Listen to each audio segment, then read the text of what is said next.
ನಮಸ್ತೆ ಸ್ನೇಹಿತರೆ, ನಾನು ವಿಠಲ್ ಹುಕ್ಕೇರಿ. ಚಿತ್ತಚೇತನ ಬ್ರಹ್ಮ ಗುರೂಜಿಯವರು ನಡೆಸಿಕೊಟ್ಟಂತಹ ಆತ್ಮ ಸಮೃದ್ಧಿ ಯೋಗವನ್ನು ನಾನು 3 ಸಾರಿ ಅಟೆಂಡ್ ಮಾಡಿರ್ತೀನಿ.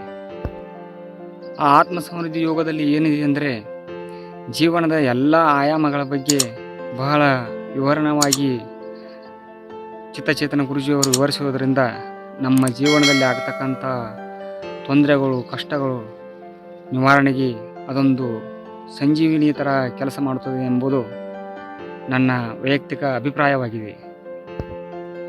ಆತ್ಮ ಸಮೃದ್ಧಿ ಯೋಗವು ದೇಹ, ಮನಸ್ಸು, ಆತ್ಮವನ್ನು ಶುದ್ಧ ಮಾಡುವುದಲ್ಲದೆ ವ್ಯಾವಹಾರಿಕವಾಗಿ, ಆರ್ಥಿಕವಾಗಿ, ಸಾಮಾಜಿಕವಾಗಿ ನಾವು ಹೇಗೆ ಬದುಕಬೇಕು ಎಂಬುದನ್ನು ತೋರಿಸಿಕೊಡುವಲ್ಲಿ ಬಹಳಷ್ಟು ಮಹತ್ವಪೂರ್ಣವನ್ನು ಆತ್ಮ ಸಮೃದ್ಧಿ ಯೋಗವು ಹೊಂದಿದೆ. ಆತ್ಮ ಸಮೃದ್ಧಿ ಯೋಗದಲ್ಲಿ ಬರ್ತಕ್ಕಂತಹ ಶುದ್ಧಿ ಕ್ರಿಯೆಗಳು ಅವು ನಿಜಕ್ಕೂ ಅಮೃತ ಸಮಾನ.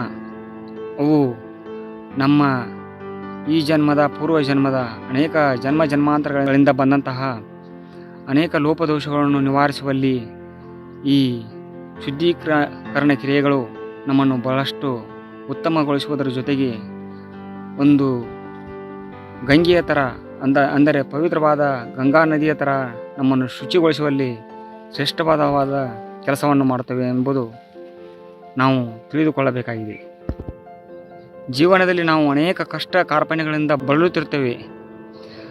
ಚಿತ್ತಚೇತನ ಬ್ರಹ್ಮ ಗುರೂಜಿಯವರು ನೀಡ್ತಕ್ಕಂಥ 360 ಡಿಗ್ರಿ ಎಲ್ಲ ರೀತಿಯ ನಾಲೆಜನ್ನು ನಾವು ತಿಳಿದುಕೊಂಡ ಮೇಲೆ ನಮ್ಮ ಜೀವನದಲ್ಲಿ ಅನೇಕ ರೀತಿಯ ಬದಲಾವಣೆಗಳನ್ನು ಕಂಡುಕೊಂಡಿದ್ದೇವೆ.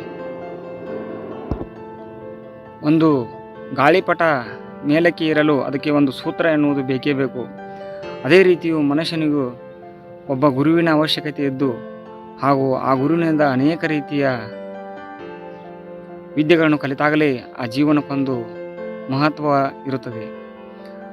ಅಂತಹ ಅನೇಕ ವಿದ್ಯೆಗಳನ್ನು ಕಲಿತಂತಹ ನಮ್ಮ ಚಿತ್ತಚೇತನ ಬ್ರಹ್ಮ ಗುರೂಜಿಯವರು ಈ ನಮಗೆ ನೀಡತಕ್ಕಂತಹ ಆತ್ಮ ಸಮೃದ್ಧಿ ಯೋಗ ಎನ್ನುವುದು ನಿಜಕ್ಕೂ ನಮ್ಮನ್ನು ಒಂದು ಒಳ್ಳೆಯ ಏಳಿಗೆಯ ಕಡೆಗೆ ಒಯ್ಯುತ್ತದೆ ಎಂಬುದು ನನ್ನ